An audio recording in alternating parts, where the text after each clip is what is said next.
अब अस्यु शर्मा जी से मैं बात कर रहा हूँ, ज्यादा बड़ी सारी बातें करूंगा, लेकिन अब जब आया तो मैं थोड़ा सा खुद कंफ्यूज हो गया हूँ।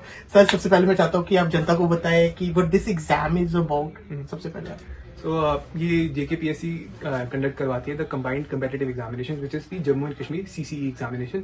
इसमें JKAS, JKPS और JK Jammu and Kashmir account services में सिलेक्शन होती है। तो मैंने देखा जैसे आप आए, सब आपसे इंटरेक्ट कर रहे थे, तो आप कहते हैं कि आपको बिलीव नहीं होता कि आपको पहला नंबर। मैं बोलूँ तैयारी नहीं थी वैसी वाली कि आपको नहीं लगा, या मतलब कुछ एग्जाम में लगा था कि नहीं यार ऐसा नहीं, पहला नहीं हो सकता? नहीं, मैं ये ऐसा इसलिए कह रहा था कि इस लेवल ऑफ एग्जामिनेशन में आपका एक एक नंबर पर रैंक चेंज हो जाता है, तो ऑफकोर्स आप एक किसी पर्टिकुलर रैंक के साथ अपनी उम्मीद लगा कर नहीं बैठ सकते। What you can be hopeful for is कि आप सिलेक्ट हो जाएंगे, तो मेरा भी उतना ही था कि मैं सिलेक्ट होना चाहता था। ऑफकोर्स अब बहुत मेहनत, थोड़ा बहुत स्मार्ट वर्क और भगवान की मेहर की वजह से अब मैं रैंक 1 ला पाया हूँ। टाइम पे सोशल मीडिया है, बच्चे यूज करते हैं, यूट्यूब से बच्चे पढ़ते हैं।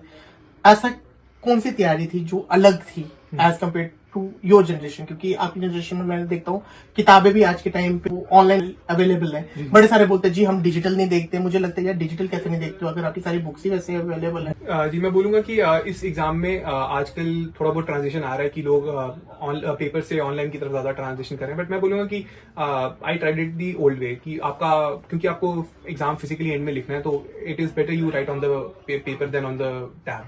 More over I would say कि स्टिल डिजिटल मीडिया से आपको हेल्प तो जितनी हो सके उतनी लेनी चाहिए। मैं टेलीग्राम एक्टिव रहता था सोर्सेज ढूंढने के लिए, स्टडी मटेरियल ढूंढने के लिए, तो उससे मुझे बहुत हेल्प मिली है।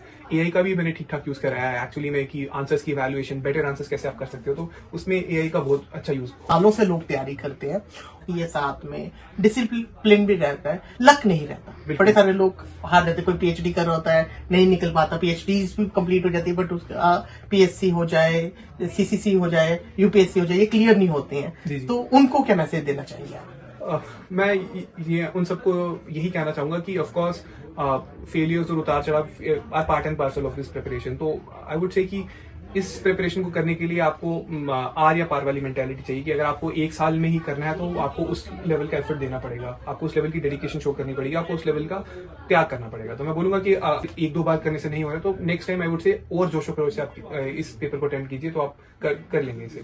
एक तो वो जिन्होंने आपको क्वेश्चन किया, जिन्होंने आपको एग्जामिन किया, जब आपने उनको देखा आपको क्या लगता है वो लोग क्या ढूंढते? इंटरव्यू फेज में स्पेसिफिकली मैं बोलूंगा कि इंटरव्यू आपकी पर्सनालिटी का टेस्ट होता है मोर देन आपकी नॉलेज का। ऑफकोर्स नॉलेज पहले 2 पेपर्स में ऑलरेडी टेस्ट हो जाती है कि प्रिलिमिनरी और आप मेंस क्लियर करके अगर स्टूडेंट आ रहा है तो of course he is knowledgeable.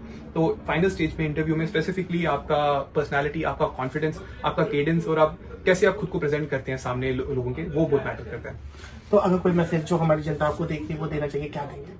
Specifically to the students who are preparing right now, I would like to wish you all best of luck and I would hope and pray कि आप लोग अपने efforts में consistent रहें और मेहनत करते रहें और जरूर आपको सफलता मिलेगी। Wish you best luck sir. Thank you so much. तो अभी के लिए फिलहाल इतना ही, दीजिए हमें इजाजत में। शुभम कोतवाल, जय हिंद।